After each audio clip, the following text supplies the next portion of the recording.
আহমেদাবাদে নরেন্দ্র মোদী স্টেডিয়ামে বৃষ্টির কারণে একটি বলও হয়নি। আম্পায়াররা ৩ ঘণ্টার বেশি সময় অপেক্ষার পর ম্যাচটি পরিত্যক্ত ঘোষণা করেন। এতে পয়েন্ট ভাগাভাগি করতে হয় কলকাতা নাইট রাইডার্স এবং গুজরাট টাইটান্সকে।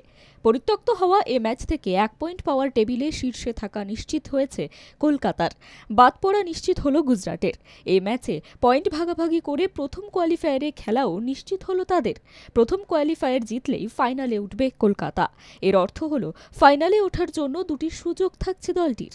আইপিএলে প্লে অফে খেলার আশা বাঁচিয়ে রাখতে এই ম্যাচটি জিততে হতো গুজরাটকে, কিন্তু বৃষ্টির কারণে পয়েন্ট ভাগাভাগি করায় ঘরের মাঠ থেকেই বিদায় নিশ্চিত হল গুজরাটের।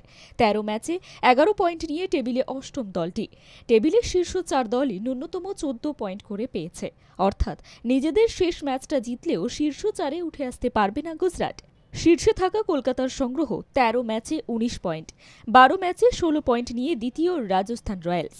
চেন্নাই সুপার কিংস ১৩ ম্যাচে ১৪ পয়েন্ট নিয়ে তৃতীয়, ১২ ম্যাচে ১৪ পয়েন্ট নিয়ে চতুর্থ সানরাইজার্স হায়দ্রাবাদ।